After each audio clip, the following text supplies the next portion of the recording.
Hey there, welcome back to another video. This time around, it is my review and rant on the 2025 psychological thriller and overall clusterfuck that is Hurry Up Tomorrow.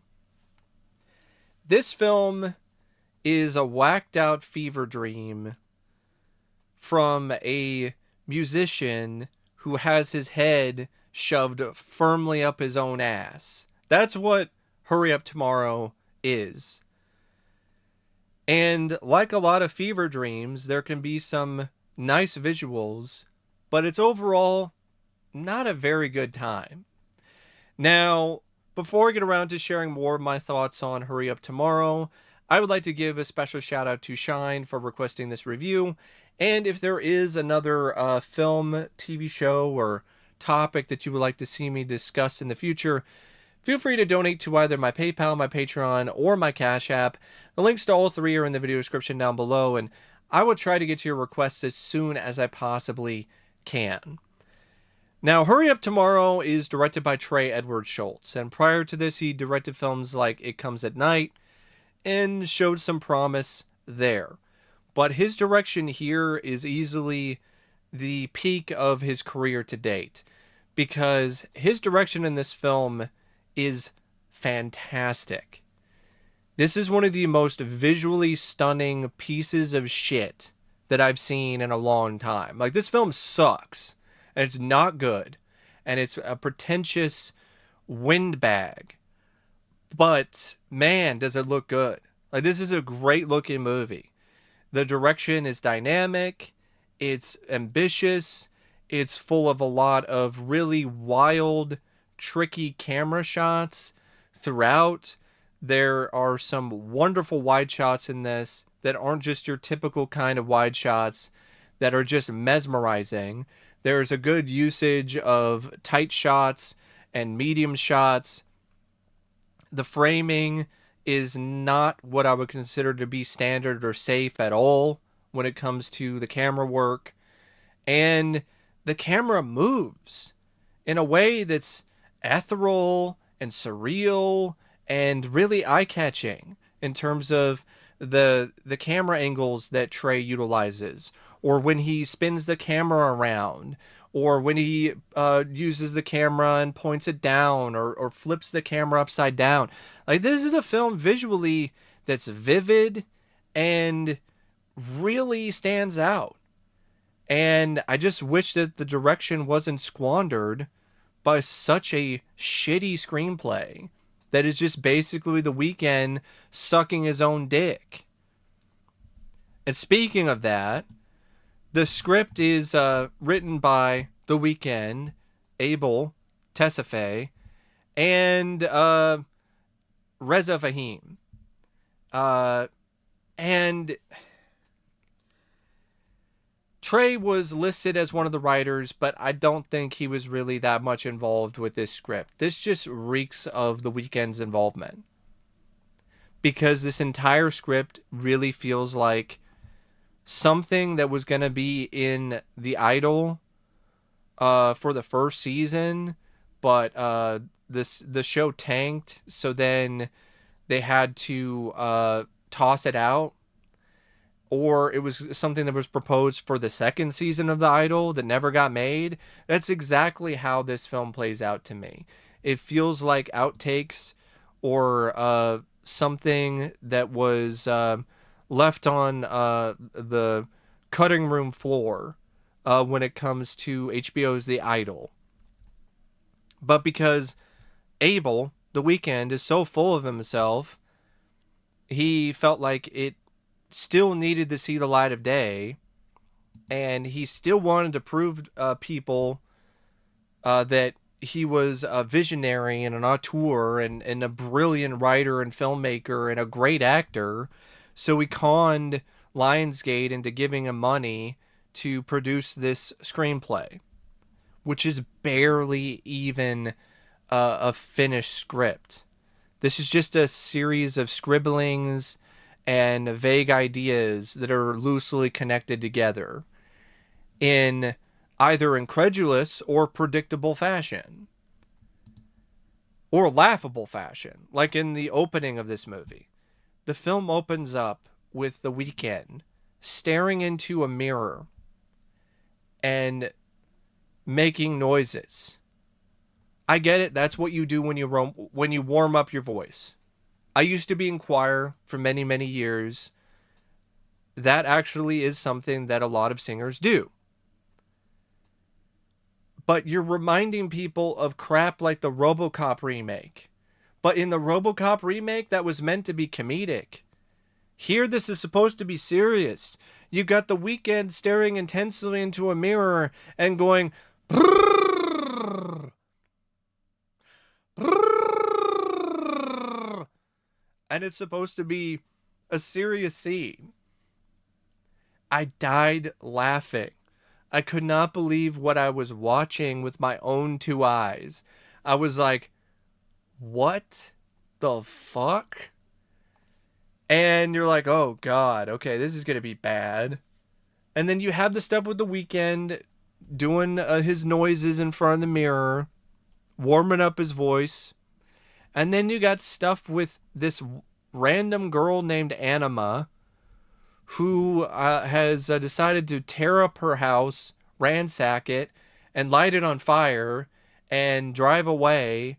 And now she's a runaway for some reason, and we have no idea why. And I swear, this film, I think, sets a record for the longest opening credits. Because there's numerous moments in this, like, first 20 minutes or so that are just the fucking credits. They're just throwing in a little bit in terms of the plot, and then throwing in a little bit of the credits. It is so inept. It's so bad. So after The Weeknd does his warm up in front of the mirror and works out, and even while he's working out, it's laughable too, because he's lifting weights and he's going, shh, shh, shh, and he's trying to look all tough, and it's so embarrassing. It is. It's so embarrassing and pathetic. And he gets on stage and he performs, and it's actually awesome. Like, I gotta be honest, like, the concert scene at the beginning of this film is awesome. It's a really cool concert scene with a really awesome song called Wake Me Up that fucking slaps. I wish the rest of the movie was as good as this concert scene, but it's not. Because then you find out that The Weeknd, he's going through a breakup. And this breakup causes him to be down bad. And he's also having a problem with his voice because of the stress of the breakup and other stuff in his life. So it's causing his voice to have some problems. And then you're also having this stuff with Anima, who's on her way, I guess, to see The Weeknd. And The Weeknd, Abel, he gets diagnosed with muscle tension dysphonia, and he wants to cancel this second concert, but he's convinced to perform by his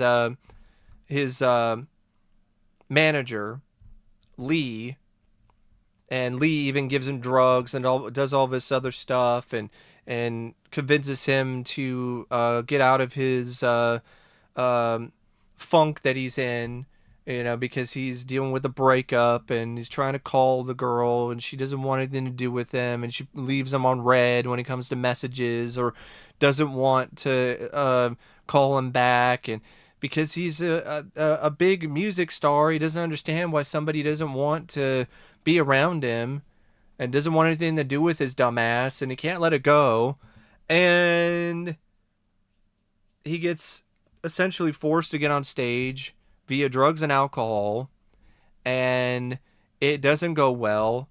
His voice dies on stage, and he runs off, but in the middle of the performance, he actually sees Anima, and it seems like there's a bit of a connection. And then Anima winds up running away backstage and runs into Abel the Weeknd, and then they have a bit of a fling together, and they go to a carnival, and they play some air hockey, and they ride the Ferris wheel, and they seem to have a bit of a spark.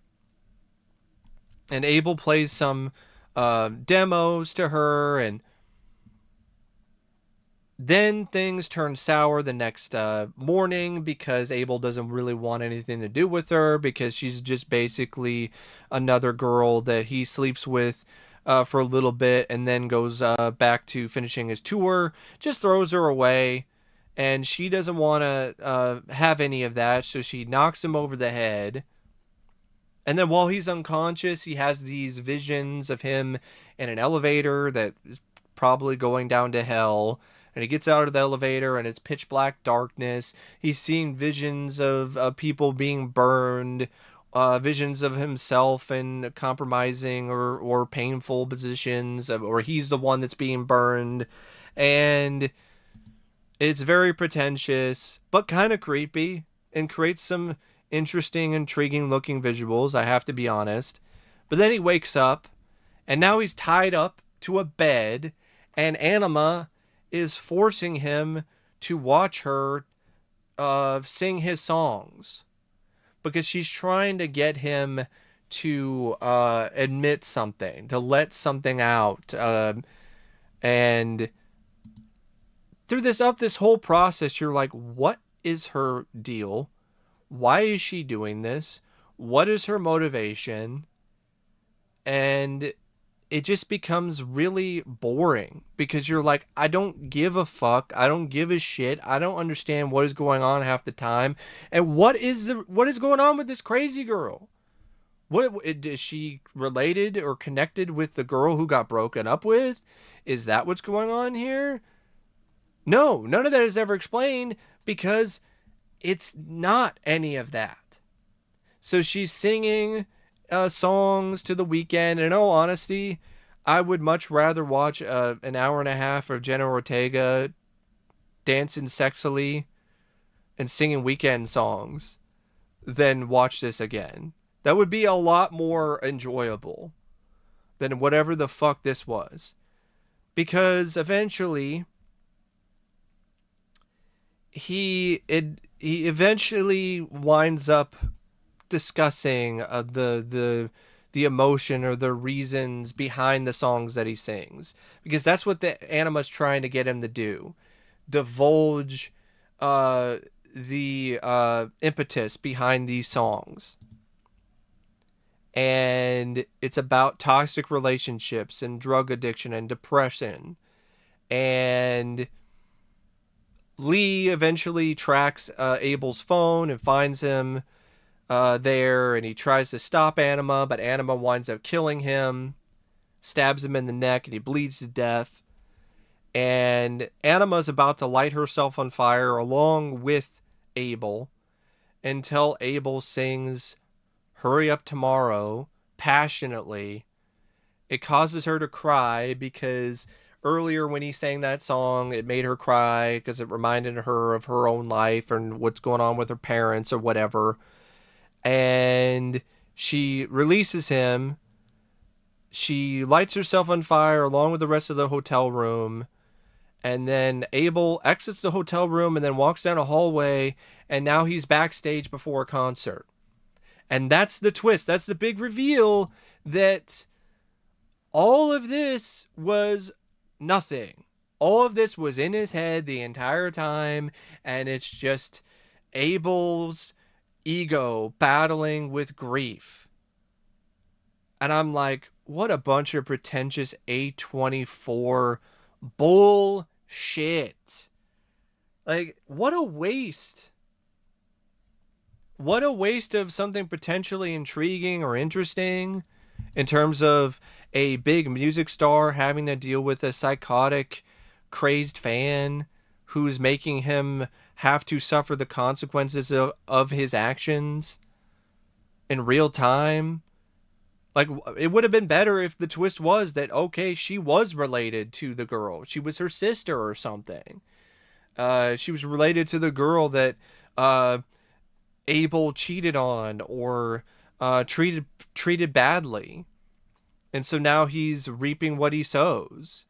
But no, instead it's just pretentious nonsense.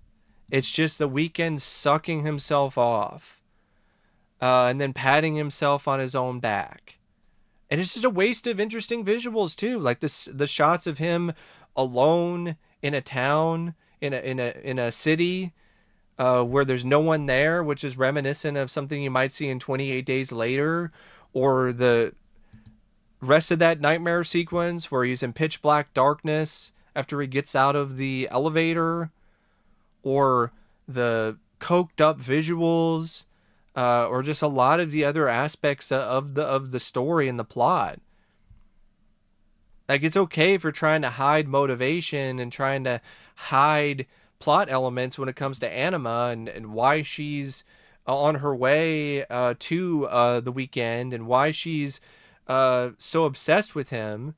But when it gets to the reveal, it just makes all of that feel like a bunch of fucking nothing and a waste of time. And it also makes it not make any sense. Because why the hell, if this is all inside of the Weeknd's head before a concert, does he have all these different visions of Anima where he's not even there? So, yeah, this script is awful. It's a terrible screenplay. And it is. It's just an extension of the Weeknd's ego and him just sucking his own dick and thinking he's so awesome and he's so great and he's so brilliant when it comes to this reveal at the end that it was all in his head and it's all just a battle between himself and different things that he's dealing with before a concert. If this was a music video, that's one thing, but this is a movie. So it just makes everything come across as pretentious and pointless. And then you get the cast, which is headed by the Weeknd himself, Abel. You cannot fucking act. Please stop trying to be an actor. This isn't your bag. This isn't for you. You couldn't act in The Idol, and you can't act here. He's so fucking bad. Once again, it's just a Weeknd either looking confused or looking mildly perturbed,